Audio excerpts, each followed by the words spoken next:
2025년 3월 네이처의 중국 연구진의 흥미로운 논문 하나가 게재됐습니다.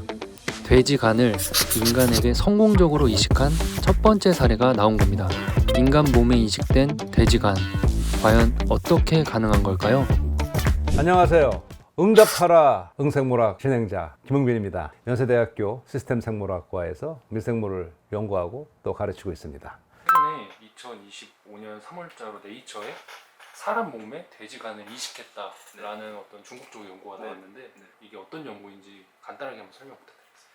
저도 그 뉴스 봤고요. 논문도 봤는데 뇌사 판정을 받은 환자에다가 말 그대로 돼지, 이건 일반 돼지가 아니고요. 이종간의 생체 장기 이식을 위해서 개발한 따로 미니 돼지가 있어요. 그 간을 이식을 한 거예요. 뇌사 환자의 간을 떼어내고 그런 건 아니고요. 같이 이식을 해서 작동을 하는지를 본 그런 연구 결과더라고요. 사람끼리도 왜 여러 가지 맞아야 되잖아요. 면역 거부 반응이 있잖아요. 근데 이거는 지금 이종간 이식이잖아요. 그러니까 일단 면역 거부 반응도 거부 반응인데 또 어떤 문제가 있냐면 이 돼지 같은 경우에는 그 유전체 안에 바이러스들 유전자가 잠재적으로 들어가 있어요. 그렇게 내재되어 있는 그런 바이러스 같은 것이 넘어와서 사람한테 가면 어떡하느냐 생각해야 될 문제가 굉장히 많죠. 그래서 이 장기 이식용 돼지는 특별히 유전자 변형도 하고요. 키우는 과정도 특별하게 해서 특별하게 장기 이식용으로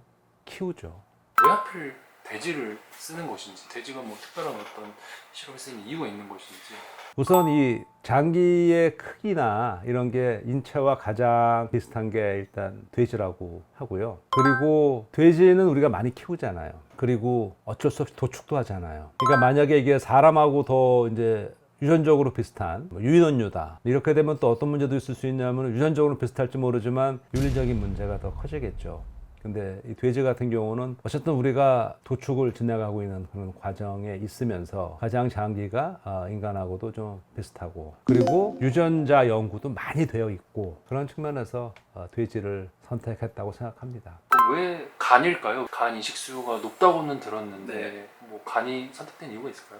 심장이나 폐는 임상 시험을 했는데 오작동을 하면은 곧바로 생명의 위협이 가잖아요. 근데 이제 간은 아시겠지만 일부만 있어도 간은 회복도 되고 그러니까 그런 차원에서 이번 실험은 이 이종 장기 이식의 가능성을 일단 보는 거기 때문에 사람의 간을 두고 돼지 간을 이식해서 연결을 한 다음에 기능을 하는가를 본 거거든요. 그러니까 그런 측면에서 봤을 때는 다른 장기보다는 이 간을 대상으로 하는 게 목적에 더 잘 맞겠죠. 이것 때문에 가장 많이 실패한다. 가장 많이 꼽히는 어떤 실패 요인 그런 게 있을까요? 가장 큰 거는 일단 면역 거부 반응이 제일 크죠. 제가 알기로는 2022년인가 23년에 미국에서 돼지 심장을 이식받은 환자가 6주 생존을 한 기록을 알고 있어요. 그 다음에 이제 환자가 생을 마감하셨는데 그 원인이 면역 거부 반응이냐 확인해 봤는데 그게 면역 거부는 아니었고 하여튼 다른 이유로 작동을 멈췄어요. 근데 일단 첫 번째 가장 장기 이식할 때 우려된 건 면역 거부 반응이 있고요. 그 다음에 이게 이식된 다음에 기존의 혈관 신경 다 연결돼야 되잖아요. 연결돼서 작동하느냐 소통의 문제겠죠. 그게 가장 큰 일단 문제가 되겠죠. 그리고 그 부차적으로 혹시라도 동물의 유전체에 있던 그 바이러스 유전자에 의한 감염이라든지 그런 것도 이제 또 해결될 문제죠. 면역을 거부한다는 게 간단하게 설명드리는 말씀드립니다. 남의 게 들어온 거잖아요. 면역이라는 게 원래 그런 거거든요. 면역이라는 거는 제일 중요한 기능이 나와 남을 구분하는 거예요. 셀프, 난 셀프를. 구별한 다음에 남이면은 내 게 아니잖아요. 저게 해로운가 안 해로운가를 보고 해로우면 공격을 하거든요. 예방 백신을 맞으면은 그걸 기억했다가 들어오는 거 공격하는 거거든요. 그러니까 일단 이종장기가 들어오면 내 거 아니잖아요. 심지어 사람 것도 아니에요. 다른 종기가 들어왔어요. 그럼 면역대가 이게 뭐야? 당연히 공격을 하겠죠. 그러니까 그걸 최대한 낮출 수 있게 하기 위해서 발표된 논문에서도 보면 실제 그 돼지의 유전자를 좀 변형을 했어요. 최소한 그 면역 거부 반응을 낮추기 위해서 가장 중요한 게 그 세포 표면에 특유한 당이 만들어져요. 당 분자가 돼지 세포에 있는 특별한 당 분자가 안 만들어지게 몇 개의 유전자는 그 변형을 시킨 다음에 했어요. 그리고 나중에 만약 이거를 진짜 환자한테 이식한다 그러면 그런 노력도 필요하지만 면역 억제제를 좀 투여해서 기본적인 면역 반응을 조금 낮춰서 이렇게 안정화될 때까지 그런 것도 지켜봐야 돼요. 그런 과정에서 쓰인 어떤 생물학적인 대표적인 기술 이런 게 있을까요? 이게 가능했던 거는 바로 크리스퍼 기술이 있기 때문에 가능한 거예요. 정확히 우리가 제거해야 될 유전자, 삽입해야 될 유전자를 알고 있고, 아는 거로 끝나는 게 아니고 그걸 어떻게 그러면 제거하고 집어넣을 거냐, 그걸 가능하게 한 게 바로 크리스퍼 기술이죠. 그러니까 이게 다 복합적으로 그런 기술이 있고 하기 때문에 이런 아이디어를 구현할 수 있었던 것이죠. 그럼 이제 연구에서 간을 이식시켜서 10일 동안 그 기능을 관찰했다고 하는데 이 과정에서 정확히 어떤 부분들이 기능하는지를 관찰하는 걸까요?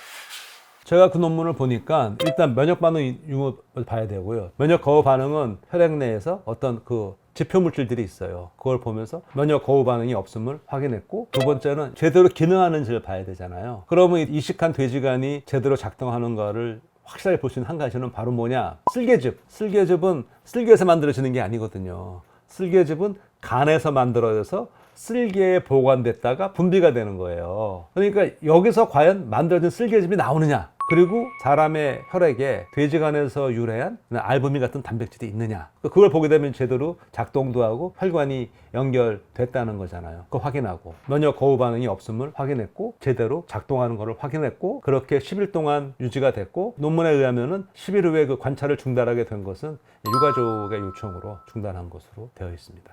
그런 결과가 과학적으로 혹은 의학적인 측면에서 어떤 가치가 있다고 말할 수 있을까요? 당장 간 같은 경우를 보게 되면, 간이 완전히 작동 안 하는 건 아니고 일부 작동을 한다고 그랬을 때 이걸 보조로 쓰면서 원래 간을 회복할 수 있는 시간을 주면서 할 수도 있을 거고요. 그런데 이게 잘 되면은 그 다음에는 뭐도 가능하냐면 다른 장기를 확장할 수 있겠죠. 그러니까 이 기술을 통해서 이 이종 장기 이식 기술이 확립이 되면 지금 뭐 간, 신장, 나가서 다른 장기까지도 일단 그 길이 열리는 거고, 그리고 그 중간에 이런 것도 가능할 것 같은데요. 인체 내에 집어넣는 것도 있지만 이런 이종 장기를 인체 밖에 두는 거죠. 혈액을 여기를 한번 통과해서 보내면 그 기능을 밖에서 해주는 거잖아요. 그러니까 투석 기능도 이렇게 한다 그러면 기계로 하는 것과, 비록 이종이지만 생명체, 리빙 시스템으로 하는 거는 차원이 다르거든요. 마무리로 오늘 주제 다루시면서 보시면서 좀 느끼셨던 소감 간단하게. 정말 눈부신 이 생명과학 기술의 발달을 보면서 이 과학 기술이 발달하는 거에 발맞추어서 우리의 철학, 인문학, 생각, 이게 따라가 주지 않으면 나중에 정말로 혼란스러울 수 있겠다, 그런 생각이 들었어요. 그래서 바이오 시대이지만 이건 단순히 생명과학 기술만의 문제가 아니고 그거를 뒤에서 완전히 보호해 줄 수 있는 장치가 필요한데, 문득 그런 말이 떠올랐어요. 지금은 작고하신 칼 우즈라는